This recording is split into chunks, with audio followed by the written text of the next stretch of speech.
classroom, or in old language, a couple thousand years ago, disciples. Those who are trying to prepare themselves for entry into the evolutionary level above human, synonymous with the kingdom of God, the kingdom of heaven. We're going to talk to you about the most urgent thing that is on our mind, and what we suspect is the most urgent thing on the minds of those who will connect with us. We'll title this tape Planet Earth About to be Recycled.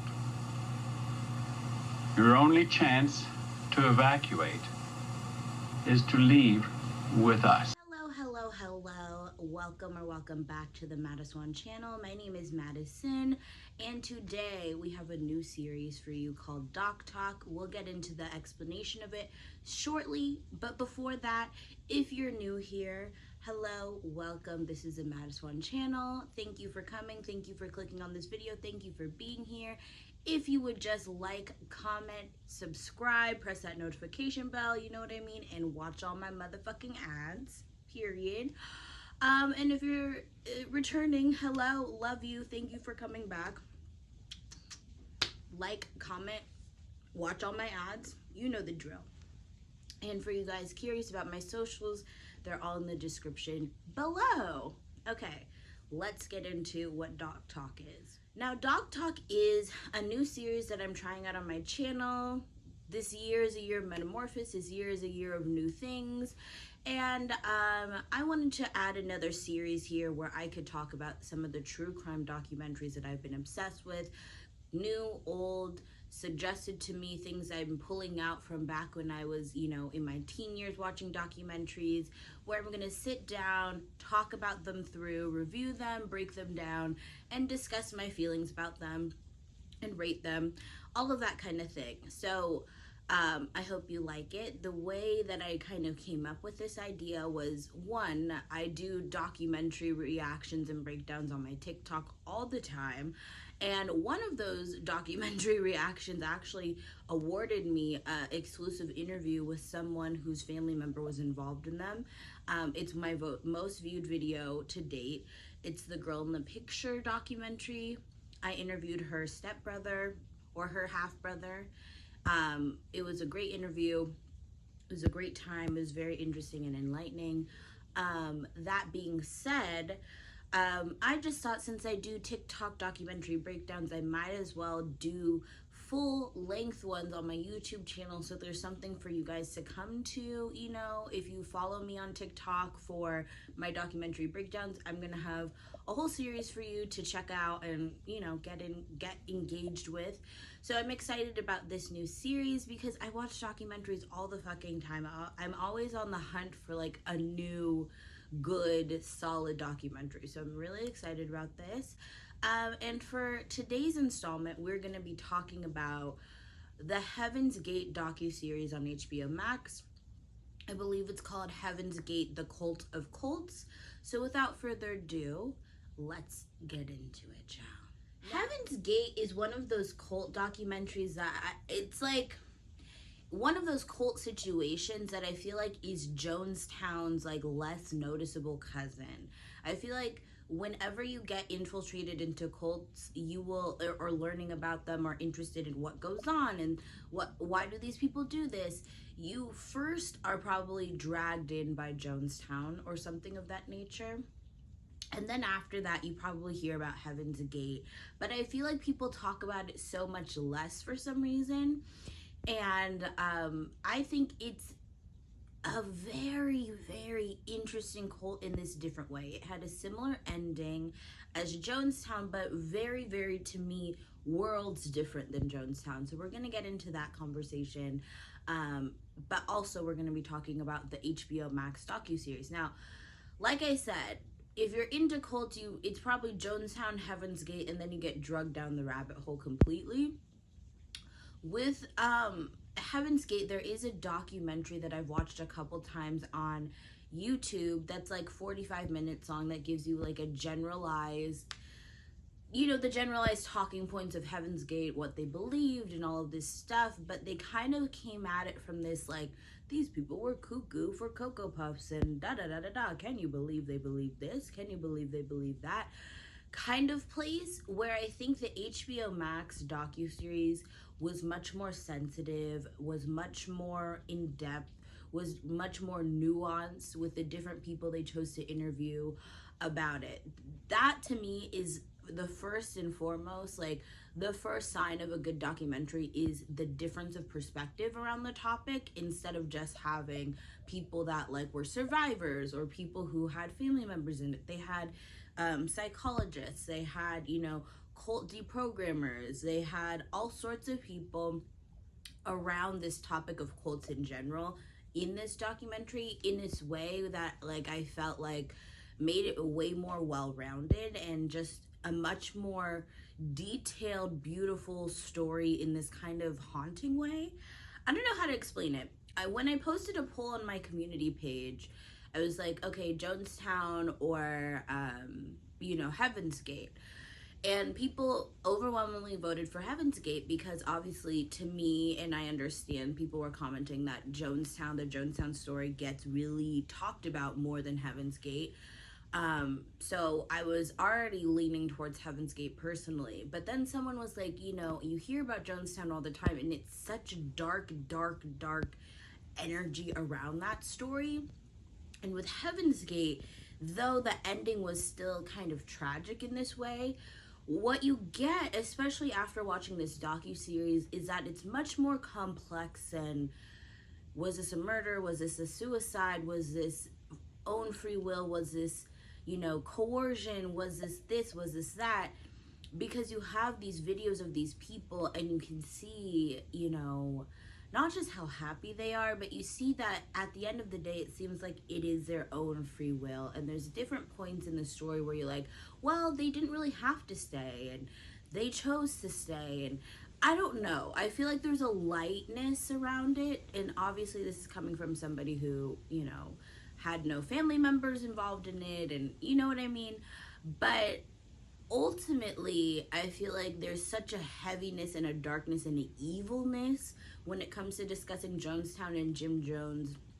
And with Heaven's Gate, there's this collectiveness, and I feel like there's this lightness surrounding it in this different way that, you know, I feel like they really were able to tap into in this docuseries. The other thing is, this is a 4-part docuseries, and it's emotionally draining to watch it all. I watched it all yesterday, so to watch it all in one day is very emotionally draining. But also, what I find is, you know, being able to tell this story in such big chunks in long periods of time really allows for you to start to kind of understand where these people are coming from and understand different perspectives and understand different things. There's still a lot to critique. There's still a lot to not like. There's still a lot that I think has a dark-sided nature to Heaven's Gate for sure. But on top of it all, I don't know how to explain it, but I felt like when these people met their end, there was kind of a completeness and a peacefulness with it, which I think is just so directly different than Jonestown. So basically, Heaven's Gate is a cult that was started in the 1970s, and Jonestown ended in the late 1970s, so Jonestown was kind of predating Heaven's Gate. Just understand the timeline. But this is a time where you're coming off a decade of intense civil unrest. The war in Vietnam is still raging on. There's a lot. People aren't trusting the government anymore. People are pushing for civil rights, women's rights, and gay rights. Like, there's a lot happening in the country. The country is, like, recycling itself. And I think going through an experience like that pushes people, whether it's conscious or subconsciously, to seek salvation in some way or another. Now, I think after the 60s, there was this need for, like, wanting to change the way that people fundamentally exist and live. not having to have a 9 to 5, living on a commune, which is where I think a lot of these cultish ideas started to sprout up, where there's an alternative. And when you watch the Jonestown documentary, they really talk about how a lot of these people were people that were hippies in the 60s or revolutionaries in the 60s, and were kind of disillusioned with how that all ended up with the drugs and the sex and different things, that they just were disappointed in themselves for participating in, and were looking for something similar, but not so heavily focused on altering your state of reality and partying and that kind of thing. So Jonestown came at that time where it was like you could still have that energy of like living alternatively and doing these things and having these socialist goals and all of that stuff without it being as drug heavy and party heavy. And I think there was a similar kind of note to when all of these cults kind of came about. People were looking for something. People were desperate to find something that made sense to them about why the world was the way it was. And I think that, you know, this coming out in the 70s was a very interesting time. Heaven's Gate came about from two people. T and Doe is how they're referred to in the doc. T is Bonnie Nettles, and Doe is Marshall Applewhite, who is the man that, you know, you associate with all those videos of Heaven's Gate. He's an old guy who kind of has these like big blue eyes and white hair, who kind of talks slow, and, you know, those videos that you've seen online about Heaven's Gate. That's Marshall. But these two basically came into each other's lives at this interesting time. Marshall Applewhite was a repressed gay man who was a teacher teaching music at a school in the South, and basically was having an affair with a graduate student and got leaked. He ran to Texas to try and find himself, and, you know, he was running away from himself. And you see that in the doctrine of Heaven's Gate a lot. But he goes to Texas to try and start an opera career because he was very talented musically. And he basically is about to have one of his first major roles in the opera in Texas. And the show that he's starring in is a show called, I believe it's called Susanna. And Susanna is an opera about how this preacher comes into town, and through his oration is able to seduce this girl, Susanna. And he's playing the role of the preacher, but before he's able to actually have his debut, he suffers a mental break and has to be hospitalized, right? Let him tell it. He was visiting a friend at a hospital, and he was at a vulnerable time in his life. The truth is, he had a mental break and was in a psych ward, which is, you know, totally fine. But, you know, he was in the hospital from his own devices. And this is where he crosses paths with Bonnie Nettles, aka T, who ultimately becomes his spiritual partner and his platonic soulmate in a lot of ways. Basically, she comes across him, and T is already, or Bonnie rather, is very much invested in the new age, astrology, reading tarot cards kind of vibe. She's a nurse at the hospital. And she asks him if she can, you know, read his chart, his astrological chart. He agrees. And basically she's like, we are meant to be platonic soulmates. What I see in your chart is that you're the one I'm waiting for, and we're supposed to create something together and find our purpose. Boom. Everything changes from there. Mind you, in this doc, right, we have Bonnie Nettles' actual daughter. So Bonnie was married at the time with a child, and this child and her were very close. It was her daughter. They were very close, and they were always very into UFOs and astrology, and they would look up in the sky on a clear night and wish that a UFO would come and take them away because they felt like they didn't belong. And this girl is very close to her mother, very close to her mother. And you'll see this with a lot of the people who move into this Heaven's Gate religion. They end up, there's like a huge abandonment issue with their children, but we'll get there. basically, Marshall Applewhite comes into their life and everything changes for the mother and the daughter's relationship. She's still married at this time, and so things change at home. Bonnie ends up getting a divorce from her husband because why are you spending all this time with this man? Even though obviously, as we know, Marshall was a homosexual and they had a platonic thing going on, but all her time was spent with this guy. They get a divorce, and basically she abandons her daughter, who she was once very close to, and her and Marshall drive around the country trying to find their purpose. They drive around, they go to different new age people and different new age gurus all around the country for like a year. And they end up in this place, this trail in Oregon, where they kind of look out and they find their purpose. And suddenly the doctrine of Heaven's Gate is implanted in their minds, and they know exactly what they're supposed to do, right? Let other people tell it, they were on acid. You know what I mean? But basically in their vision, in their joint vision, they saw that they were the messengers in Revelations who basically espouse, the prophecy, and they're burned at the stake because what they're saying doesn't make any sense. And then ultimately it all comes true. And then whatever. But what they their little twist on it was in Revelations, basically,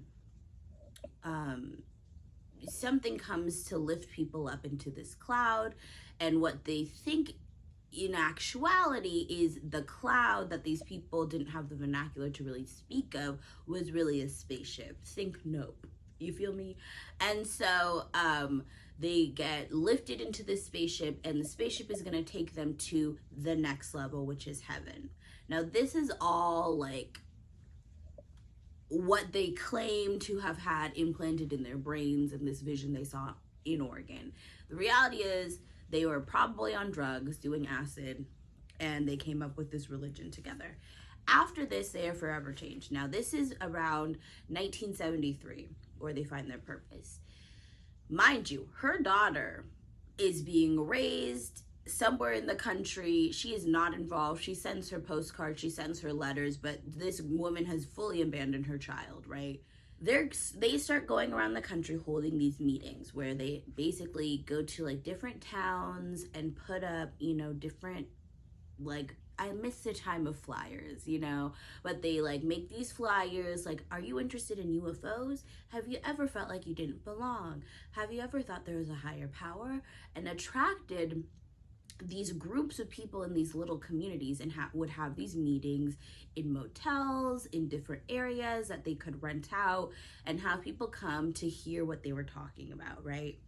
And this is where they would introduce a doctrine to these people, and whoever decided that this was exactly what they were looking for in life would sign up. They would be told to get camping gear, abandon their families, whatever things that attach them to this life, and join them as they began to become nomads all around the country hosting these meetings, right? So think about this, right? This is 1973 going into 1974. Some of these people, whatever ends up happening to Heaven's Gate happens in 1997. Some of these people had been with T and Joe since 1974. And when I say been with, I mean fully abandoned their entire lives, fully abandoned their families, fully cut ties with everybody, dipped off with them, and stayed with these people for over 20 years. So think about that. Over 20 years of their life have been spent following these people, following this doctrine. So this isn't just some like quick thing where they're quickly brainwashed and quickly inducted. Like, this is over decades, right? So they would go across country and gather these groups of young people, these groups of people, and basically say, your requirement is you have no contact with your family, you get camping gear. And what they would do was they would camp around in different campgrounds around the country. They were very secretive.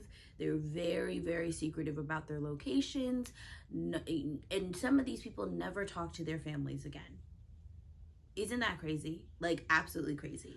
So over time, you know, they would collect people, and they had a big group of people. I think they had like around 100 people that they were able to collect that totally cut off their families and started living nomadically with them. Now, at this time, there wasn't a real plan, there wasn't a real training. So there'd be a bunch, these groups would coincide for weeks at a time and came together, then they would separate for weeks at a time, and they were, much of the work in this cult was individual, and it was about working on yourself so that you could eventually change. This is what they preach: you would change biologically and chemically into an alien, and then at that point you would be inducted. The spaceship would come, take you to the next level, which was their heaven. That's what they were preaching, right? Physically. So the more work you did internally to try and divorce yourself from your previous life, your humanness, as they would say, divorcing yourself from your humanness, the more you were changing to at the atom level to being this alien being. T and Do, also referred to as the two, were already these alien beings. They were just in human suits called their vehicles to preach and espouse this message to anyone in this nation that it related to, because those people that it related to were secretly aliens in human vehicles, and they needed to divorce their humanness in order to re-metamorphosize into the aliens that they actually were, and then they would be sent into their spaceship to go to heaven. This is what they were talking. This is what they were preaching, okay?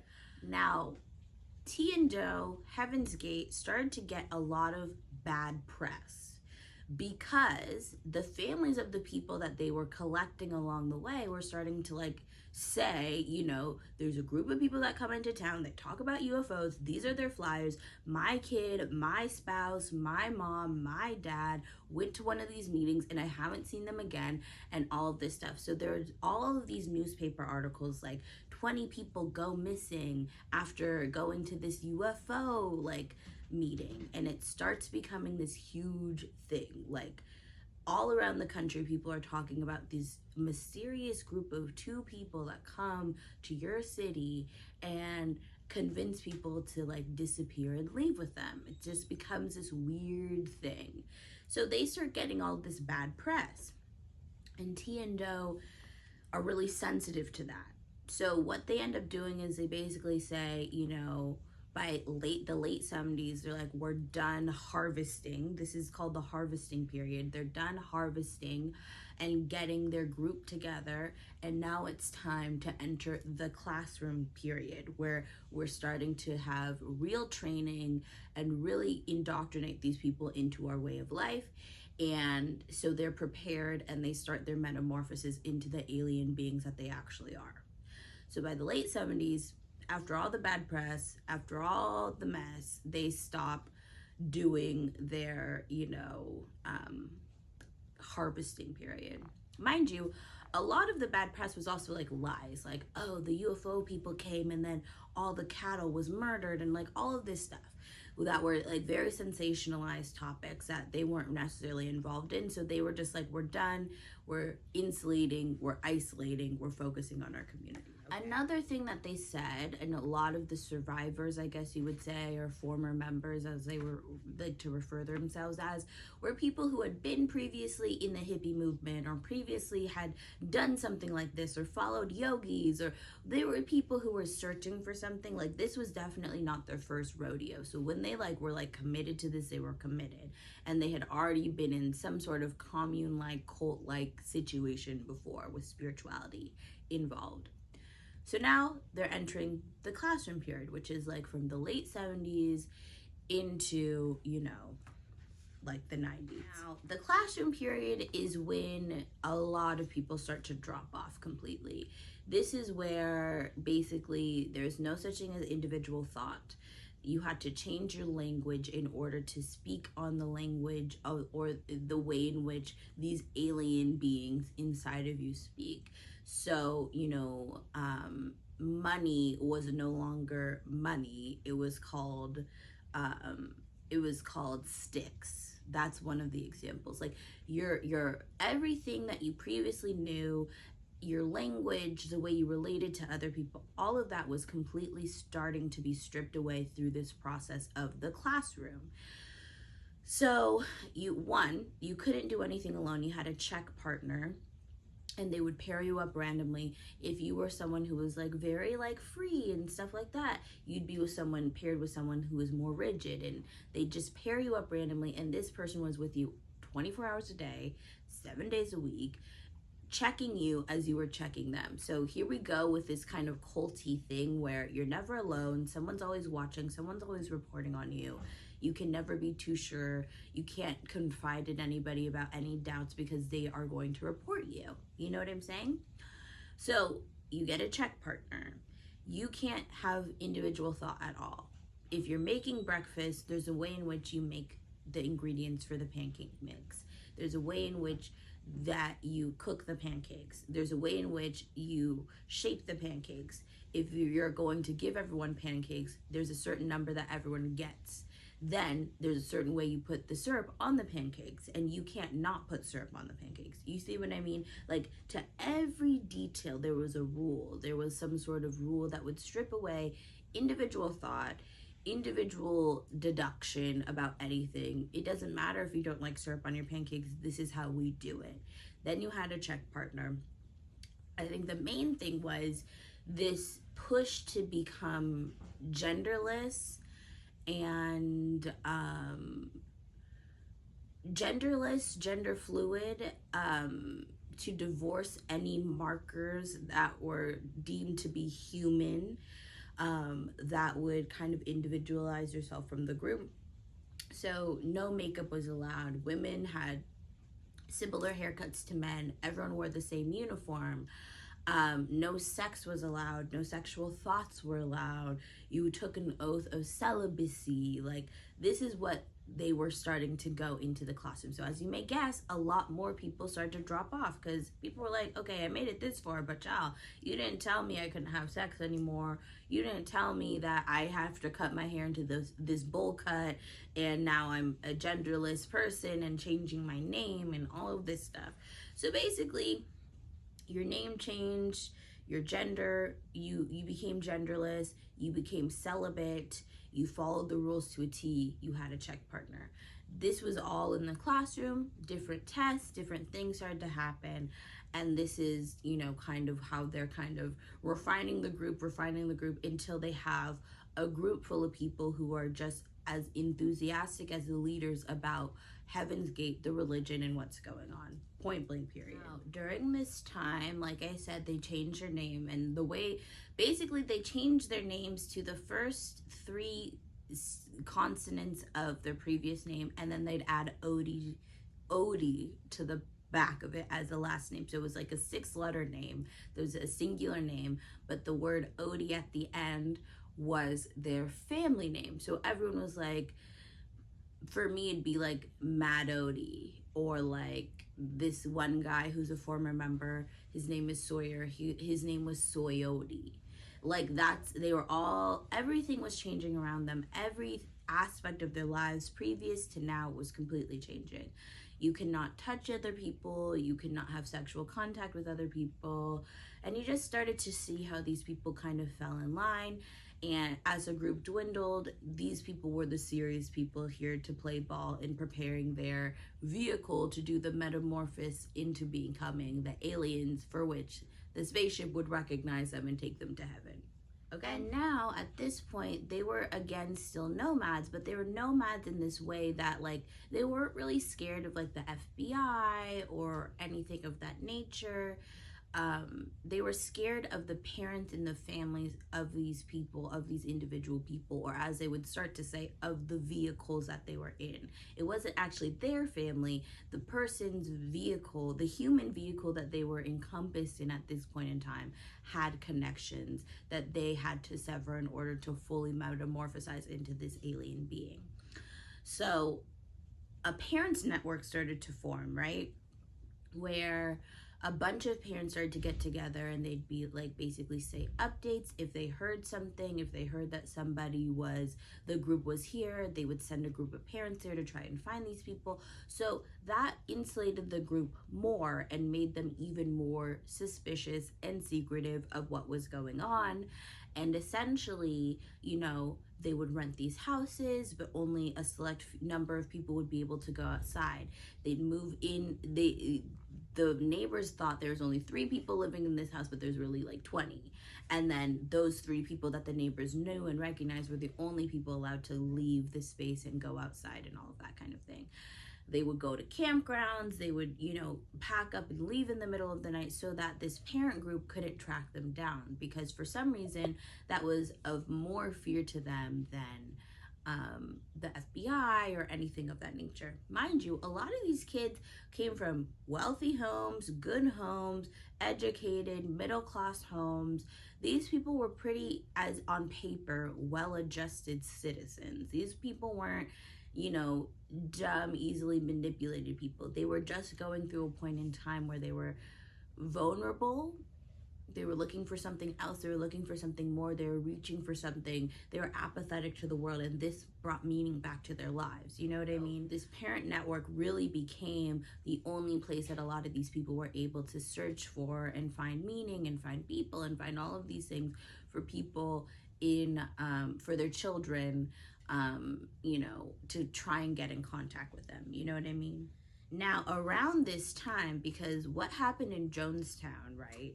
Which also emboldened the parents group, the parents network as it was called. Jonestown ended in 1978 with a tragic end in Guyana. So a lot of these parents were like, I haven't talked to my kid in 5 years. I haven't seen my kid in, going on, 6-7 years. Are they alive? What's going on? This cult that they're a part of, like, the parents in the group were starting to get freaked out because the idea of cults was fundamentally shifted when Jonestown was discovered and talked about to the world. A lot of people don't understand that, but it was a cultural shift, like huge cultural shift, sociologically cultural shift when Jonestown happened, because now instantly all these people are like, how could this happen? What's going on? All of this stuff. And so the parents started to get really freaked out. Around this time, T gets diagnosed with eye cancer, and she gets diagnosed. She ends up having to get her eye removed during surgery and get a false eye put in. She never talks about it with any of the members. She just has a procedure done, whatever. Then they find out, okay, the cancer spread to her, I think her liver or her kidneys.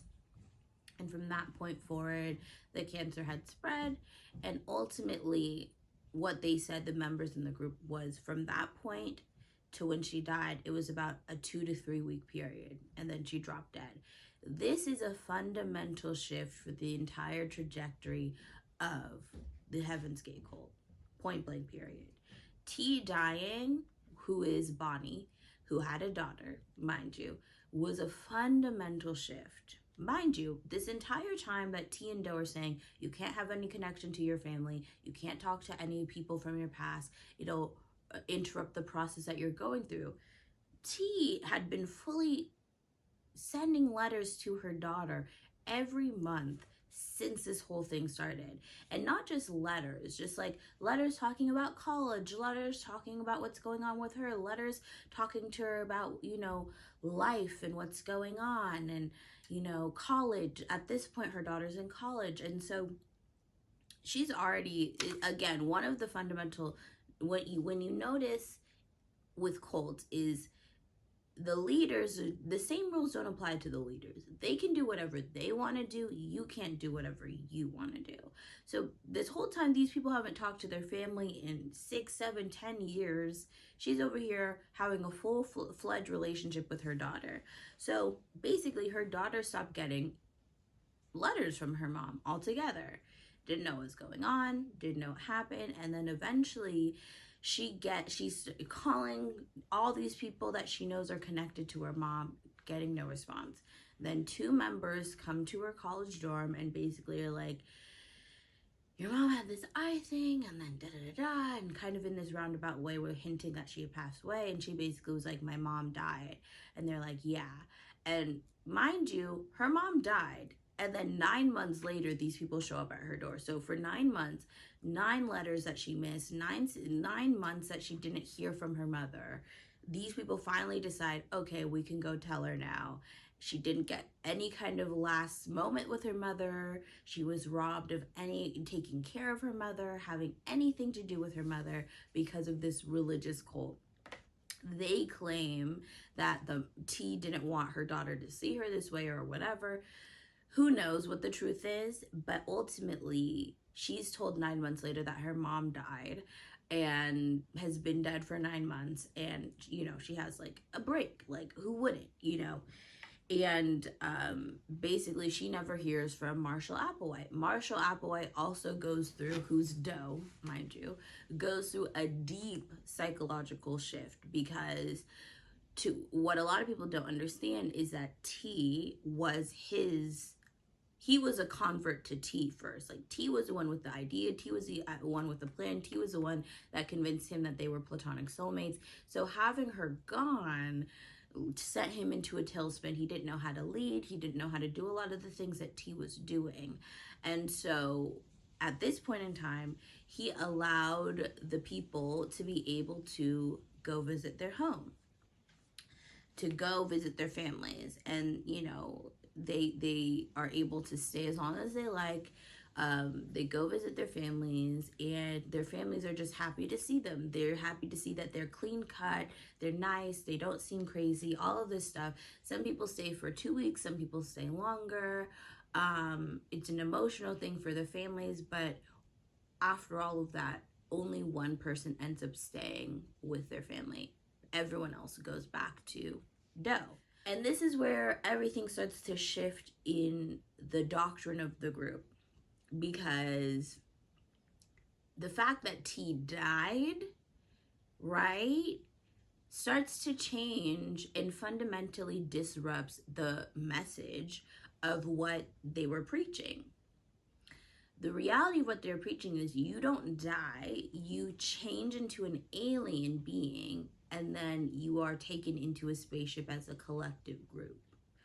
But T got sick and died of cancer, a very human thing, right?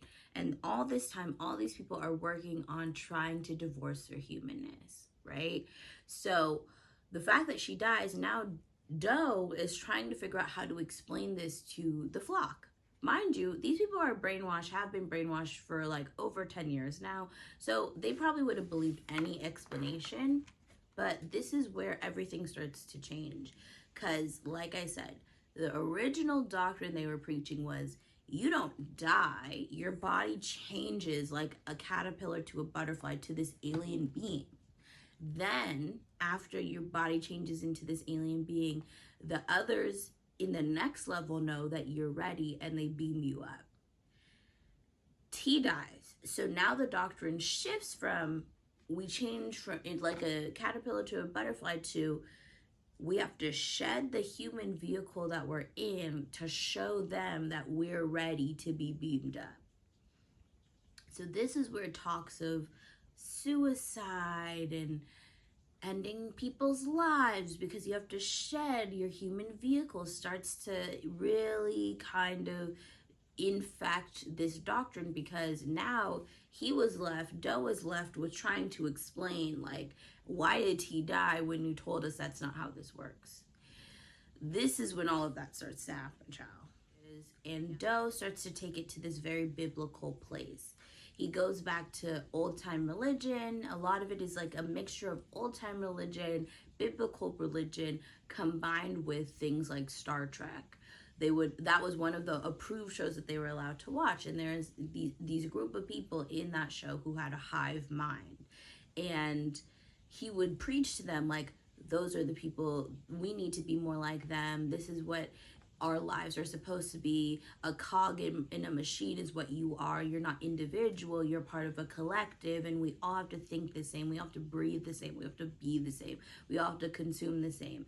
And so the idea of this hive mind, Star Trek, biblical thing starts to take place with how Do takes the religion. Mind you, these people are deep in. These people are in. So it would take a lot for a lot of these people to leave, and very few people start dropping off at this point in time. But things shift fundamentally with the doctrine. So basically, like I said, there was this very anti-sexuality, anti-gender, anti-sex, anti-anything sensual aspect going on with what was going on. And so basically, there was somebody that was Doe's right-hand man, who Doe had to publicly admit he started having feelings for, or he said, my vehicle and your vehicle are attracted to each other, so you can no longer be my right-hand man.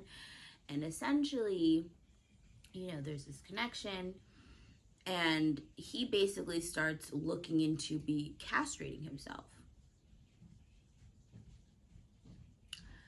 Yes, so castrating themselves. And at this point, one of Soy Odi, aka Sawyer, who's a former member, was talking about this experience, how basically it wasn't necessarily Marshall Applewhite who came up with this idea. It was some of the more gung-ho members, because at this point, they're all in it to win it, and it becomes this kind of competitive thing, like who's going to prove to Doe that we're more competitive, who's going to prove to Doe that they're more dedicated to the doctrine. So what they said was that, it was likely that a group of people within the group were like, well, maybe castration, right?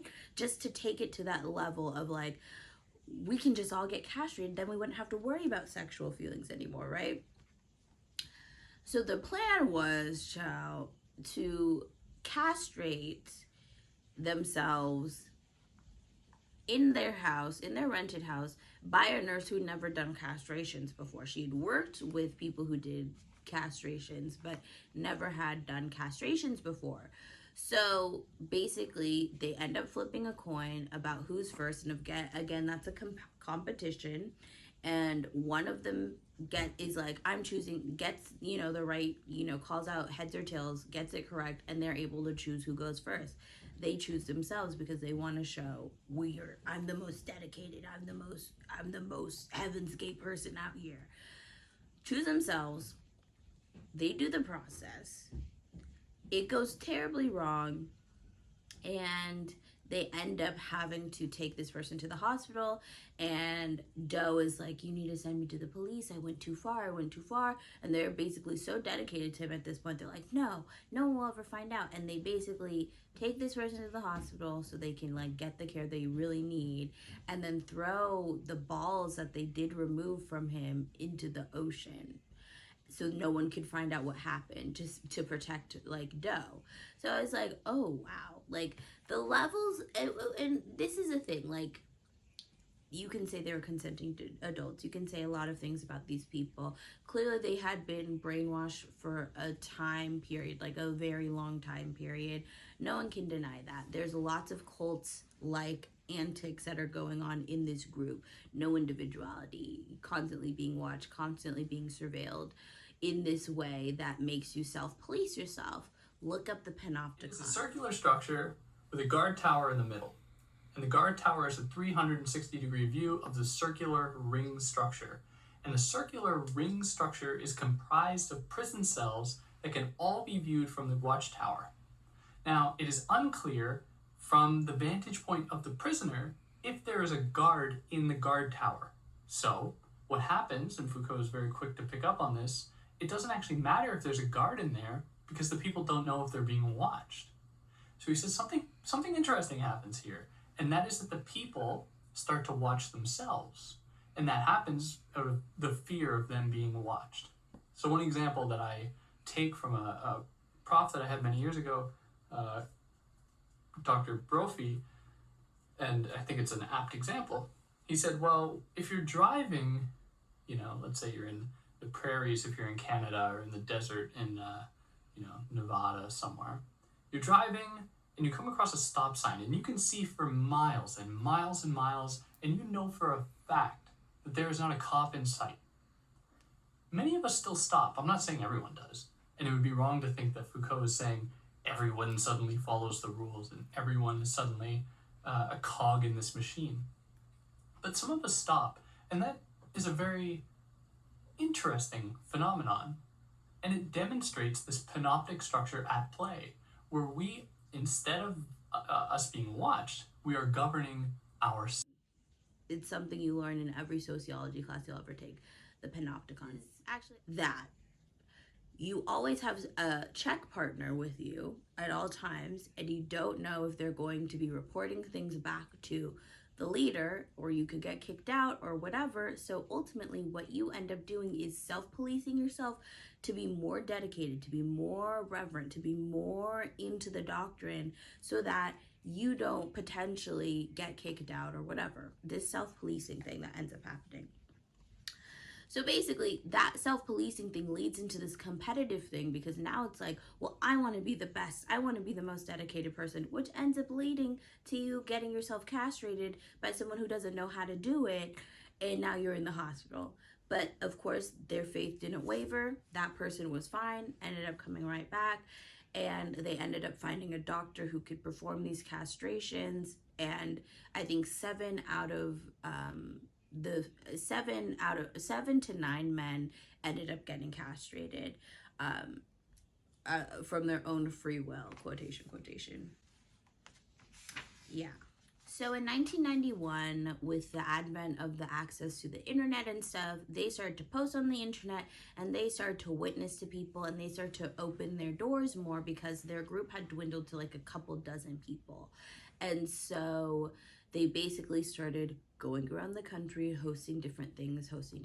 This was met with different attitudes, though, because in some of these places, some of the people were there when they first came, and they're like, you know, you said this, this is very vague, I don't understand you. And they started to get called out more in those meetings. It was less of a thing where people were like, I'm enthralled, I'm signing up and leaving my family now, like it was in the 70s. So they kind of pared down on that and went more to online things, posting online about their group and witnessing and all of that kind of thing. And some of these people have been here for at least 20 years at this point. They got some new members, there was a push to get new members. They put out ads, they started to do these things, like less like going around the country and holding these meetings, but printing out ads and newspapers and all of this stuff, and basically got some new members to join.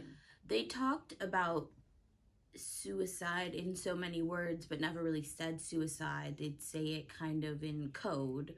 But when things like Ruby Ridge happened in Waco, Doe started to internalize this idea that people were after us, the FBI is gonna kill us because of our non-mainstream ideas of how to exist and how to live. So there's this fear that starts to get infected into the doctrine as well, where our days are numbered. Plus you add into this overwhelming fear and anxiety of the end of the century going into the year 2000, that also added this like, what's gonna happen. Everyone knows Y2K. I talked about it in my other cult true crime story of the cult in Uganda. Check my videos, I'll link it down below. Part 1 and 2, child, because it's also a crazy ass story. But there's this overwhelming anxiety of Waco, Ruby Ridge. There's this attack on people who live alternatively and have alternative religious beliefs. Then on top of that, there is this general anxiety about the end of what the year 2000 is going to bring. Is it the end of the world, blah blah blah. So there's this push societally to kind of go in this more extreme direction. So now they have more serious conversations, more explicit conversations of how to shed their vehicles to be brought up into the world. Now around this time, there was something called the Hale-Bopp comet that was gonna come around and circle around the earth, which only happened once every 2,000 years. And on some of these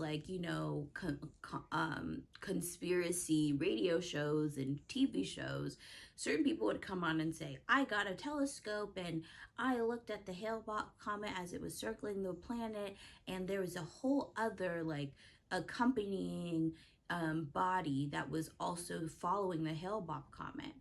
And so a lot of conspiracy theorists, people were like, oh, it's a spaceship, it's a spaceship, it's a spaceship, following the Hale-Bopp comet. So they got wind of that. So mind you, we have the year 2000 coming, Ruby Ridge and Waco happening, and then this Hale-Bopp comet, which is once in a 2,000-year cycle happening all around the same time. And they're getting news that later was, proved to be bogus, that there was a spaceship following this comet. So they're like, oh, this is our time, this is our time. So now we move from the harvest to the classroom to the exit. And this is where they start to very seriously talk about what they were going to do, preparing what day they were going to shed their vehicles and all of that kind of stuff, and move on and basically kind of get beamed up into this spaceship. Now, they got a telescope to try and get the spaceship because in their minds, this was T coming back to grab them so they could all go and be together again. And they got this really high-powered telescope but couldn't see the UFO trailing the Hale-Bopp comet.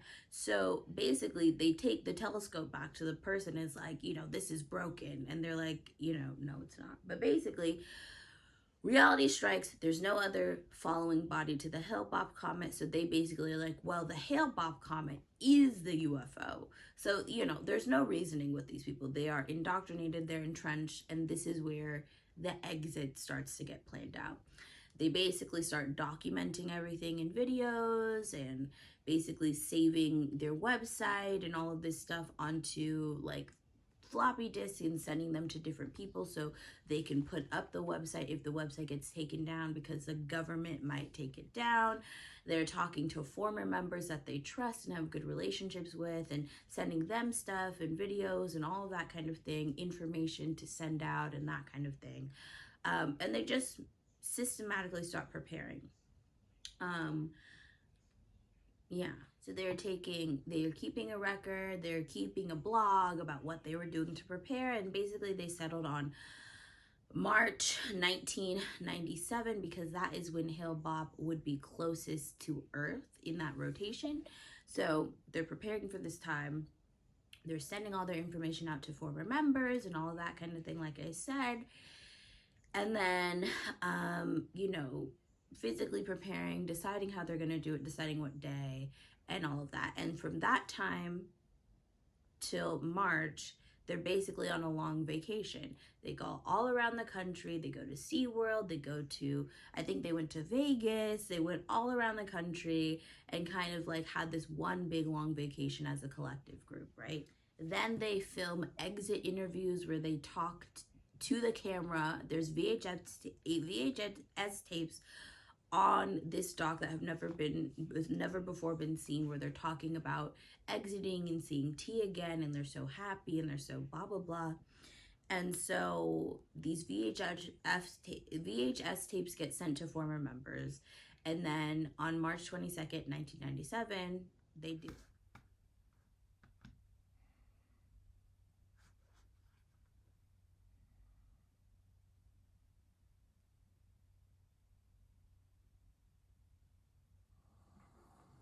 Okay, we're going to begin our interviews today with Soroti.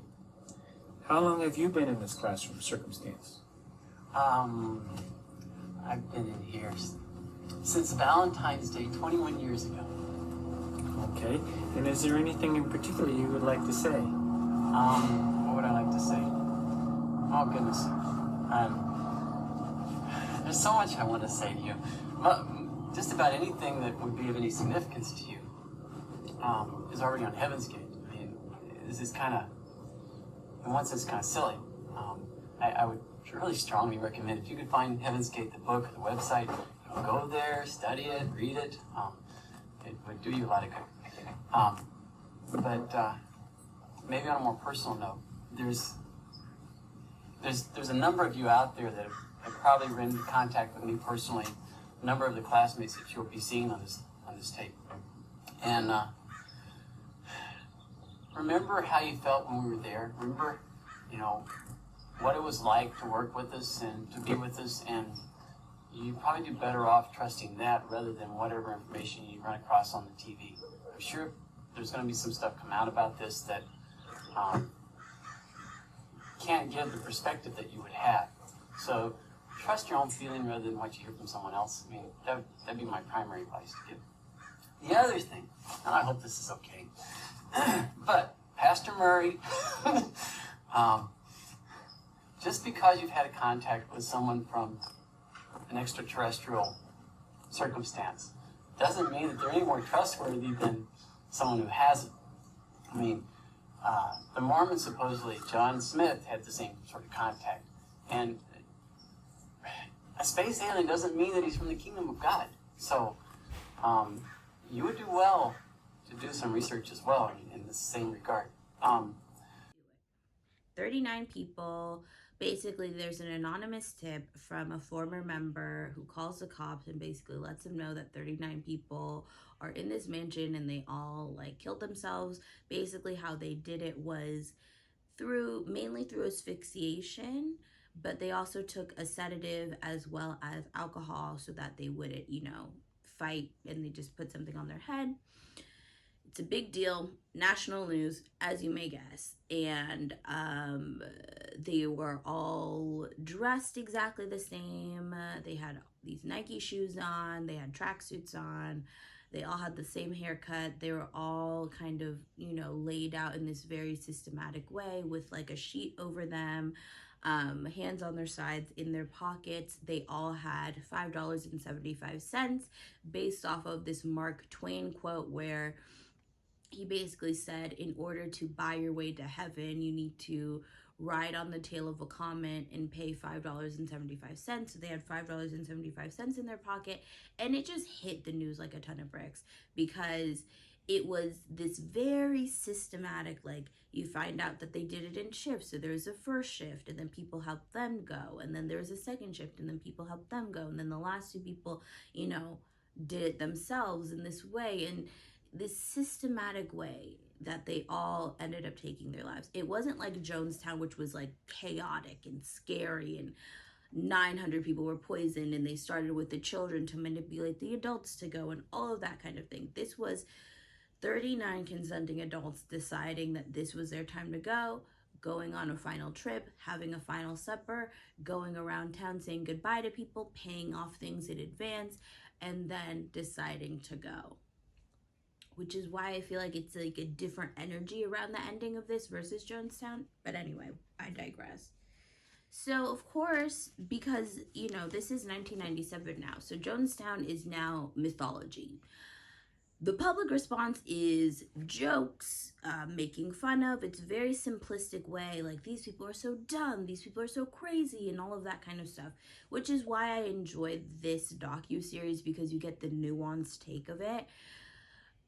The public response was very terrible, and there were people who were former members who quit at varying times who came out and basically spoke about their experience in the cult and kind of were able to have a career doing like, press junkets about the cult and what people didn't know and stuff. But they were called to do that because of how the media was really very black and white talking about what happened to these people. And unfortunately, some of these people who were former members who had been in the cult, on and off for 20 years, who weren't there, who were not in the cult during that particular time period, ended up killing themselves as well. They felt so called to do it, they ended up killing themselves. So two people ended up trying, so two people who lived together, who were older men, tried to kill themselves in a hotel room. The daughter of one basically told the story that her dad was always being pulled back, and she knew that because her mom was involved in the part of the 39 people, basically she knew that it was a matter of time that he would end up trying to catch up to go and be able to be with her mom. So her dad, basically his days were numbered. She gets a videotape in the mail and he basically explains that he's happy and him and his friend are gonna do it. His friend ends up surviving it, gets resuscitated, wakes up back in the hospital. The girl's dad passes away. And you know, her story was really sad because she was abandoned as a young girl. She knew that she was fighting between God and herself. Like, her parents abandoned her for years, came back off and on, but she knew that her time with them was numbered, which is so sad as a little girl to know. And basically, her dad passes away. Her mom passed away with the 39. The friend that did it with her dad doesn't pass away, wakes up in the hospital. And then that following year, he's like depressed about it, the entire thing, and he ends up killing himself, and only telling a friend who was a former member who he knew wouldn't stop him. So he ends up dying. So 2 people end up killing themselves in order to catch up to their friends and ascend to the next level with their friends. Then another guy who was in the cult, kind of like, he started in the 90s, he ends up killing himself. And you know, that's a whole, he does it very dramatically with a gunshot, but he ends up killing himself as well. So 3 people, 39 people go in the mansion, and then 3 people over the next year after the incident happens end up killing themselves in very different types of ways. One attempting twice and succeeding the final time. And how it ends is, you know, it kind of makes you sad because the survivors, you know, basically the survivors end up getting together. Former members end up getting together at a campground that they had gone to, including T's daughter. And basically, T's daughter brings her letters that her mom was writing her, and she reads it to the group. And that is when, for the very first time, they realized that T had been lying to them the entire time and had been keeping up this relationship when they were told to, like, you know, cut off all ties with their humanness and all of that, which sent them into a tailspin. Long story short, you know, this cult left a lot of broken hearts. A lot of people were brokenhearted. A lot of kids were abandoned. You know, this was not a victimless crime. A lot of people, like the FBI sentiments were like, these are consenting adults, but it's like their families, their kids in some cases were left behind in this very abrupt, very strange way that's hard to explain. And you know, they were told to give up on so much of their life in reverence to this doctrine. I mean, I think that this story has a darkness in a more melancholy way and not as chaotic and forceful and scary and as Jonestown, but this has a more kind of, it just kind of fizzles out and becomes this mockery and basically it just made me sad watching the last episode, and I was like, this is fucking sad. Like, it was very melancholy. But again, first I would rate this probably a solid 8.5 out of 10. I think it could have been 2 parts instead of 4, but it was really well done. They did such a good job with the interviews and the nuance and the context. They had like animations and different things that I thought were really amazing. Never before seen video, which I thought was amazing. And they told this story in a very nuanced way. The Heaven's Gate story is something that I think we should talk about more, because these were all people from, you know, good families, well educated. I think Heaven's Gate isn't talked about enough because it complicates people's ideas of what people who go into cults are like. You know, these people aren't just people who are like crazy or dumb or anything. These are people who are influenced at a vulnerable time in our life. And I think the Heaven's Gate cult really brings that to life, because these people were successful, had jobs, were well, high functioning, very intelligent people who ended up following down this path of Heaven's Gate for over 20 years. And I think it complicates the public's view of what a cult is and how you can fall into a cult. And I really kind of appreciate that story in that sense, because it really grays up the black and white binary of people who are in cults and people who aren't. And I really, really appreciate it. RIP to those souls. I hope you found what you were looking for. Highly recommend this doc. It's called Heaven's Gate, The Cult of Cults. It's a 4-part docuseries on HBO Max. A little tip is if you have cable, you can log in with your TV provider and have HBO Max, so highly recommend you guys watch it. But that being said, this is the end of our first doc talk. There will be way more to come. I'll be doing this once a month.